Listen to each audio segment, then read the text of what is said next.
میدان یقین که شربت مرگت چشیدنیست. از مرگ خود بترس که تنها روی بگور، با منکر و نکیر جواب تو دادنیست. چیز شکار کن که به میدان روزگار، این مرکبی حیات ندایم دویدنیست. چون حضرت رسول خدا در جهان نماند، کس را چه اعتماد به نابود بودنیست. امروز شخصیت بزرگ ما و شما را ترک کرد که حاجت و معرفی ندارد. این شخص گلنظر کلدی اند.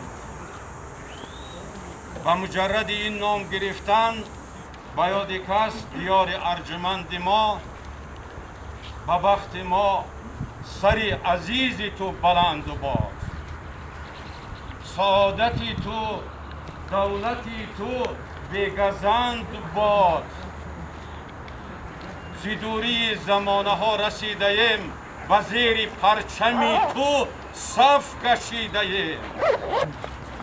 زنده باش ای وطن، تاجیکستانی آزاد من. به محابا شخصیت بود که تاریخی بودند.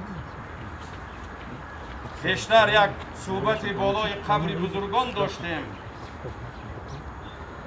ثبت نام خویشتن در سنگ خارا شرط نیست. خدا رحمت کند گلنظر کلدی استاد بسیار مرد زمینی بودند.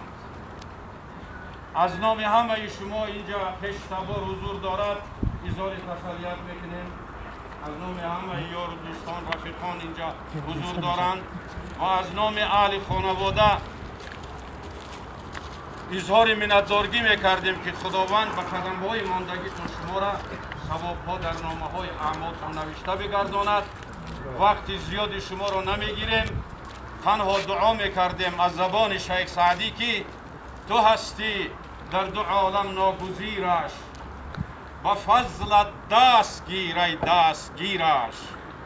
تنش را خوابی خوش ده بر سلامت، دلش بیدار گردان تا قیامت. درون خاک او شمع برافروز، که نه در شب فرو میرد نه در روز.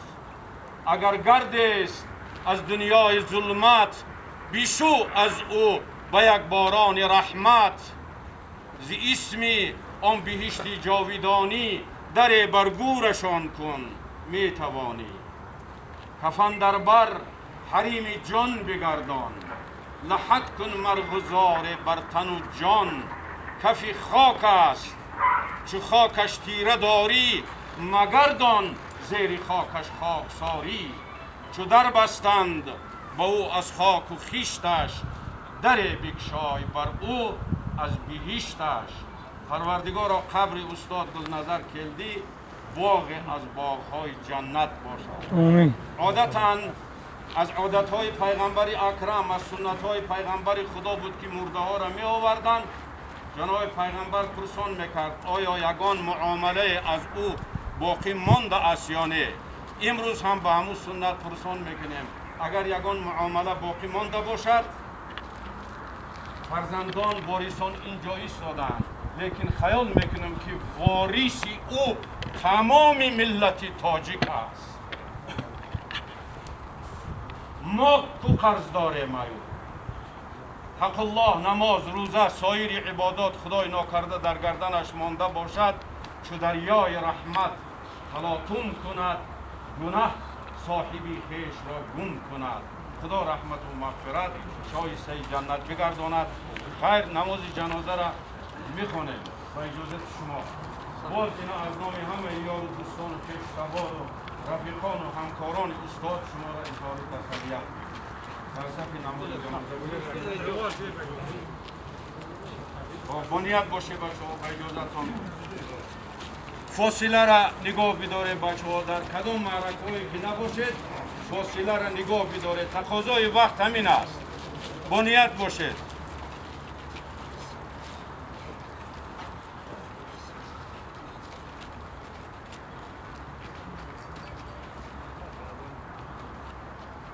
الله اکبر.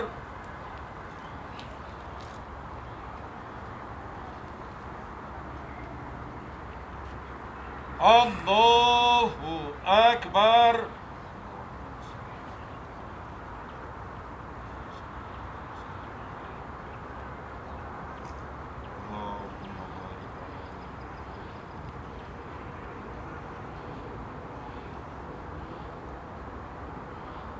الله اکبر. اللهم اغفر لحينا وميتنا وشاهدنا وغائبنا وصغيرنا وكبيرنا اللهم من احييته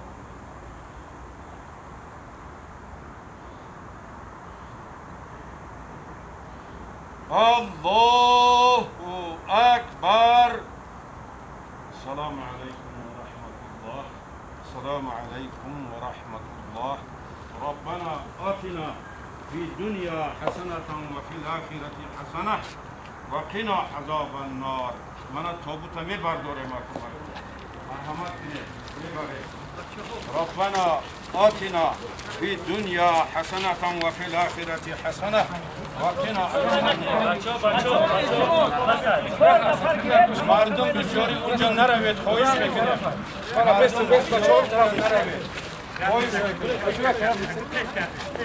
بیایید با اینجا بیایید. خواهش میکنه.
بچه‌هایی که در اونجا لحد میمونن بسیار لحد سنتی خوشرو آمده. قبر پیشتر نگاه کرده بودیم. بسم الله و وضعناک و علی ملت رسول الله سلمناک. همین دعا را بگوید. بسم الله و وضعناکی و علی ملت رسول الله سلمناکی.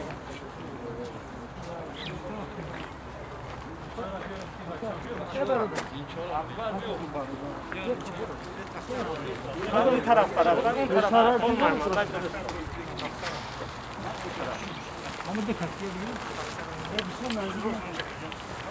یا نزدیک نبین باشه. همین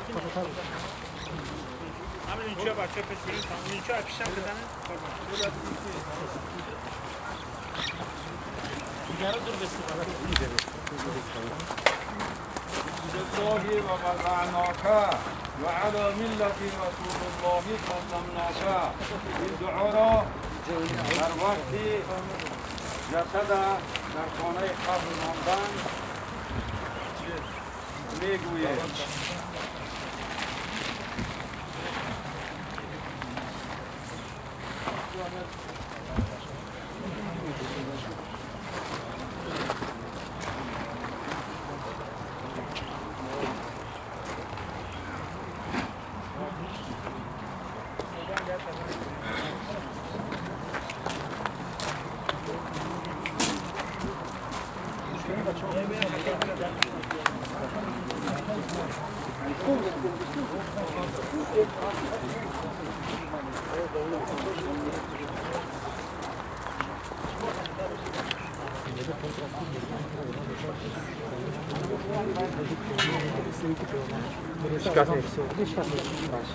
Zakaz mı?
مولانا جلال الدین رومی رحمت الله علیه یک فرموده داشت: دارم دل غمگین بیامرز و مپرس، صد واقعه از کمین بیامرز و مپرس، شرمنده شوم اگر بپرسی عملم، یا ارحم الراحمین بیامرز و مپرس.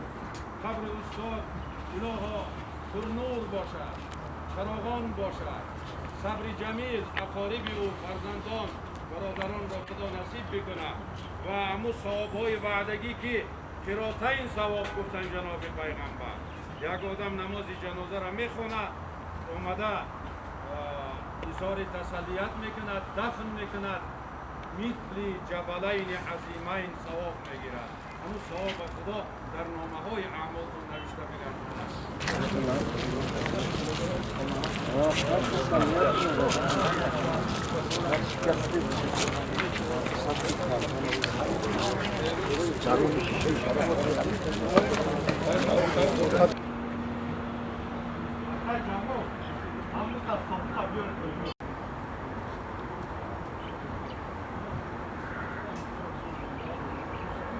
که در بین مثلا همون اون وقت 15 جمهوری تا شوروی وجود داشتن، بهترین آهنگ سرودی ملی حساب میشد و به نظر توانستند که در همون آهنگ و این دیار ارجمند من را بگویند و برنده شوند و این حق حلالشان است. هرچند در باره این سرود بحث و مناظره های بسیاری شد، اما من ایمان دارم که اون بهترین سرود است با همون آهنگی که دارد و سالهای دیگر باقی خواهد ماند. حتما در دوشنبه در پایتخت تاجیکستان یگان انشاءات، یگان موضع، یگان نمیدانم کتابخانه یا اینکه انشاءات فرهنگی را به نامش میگذارن، کوچه میگذارن.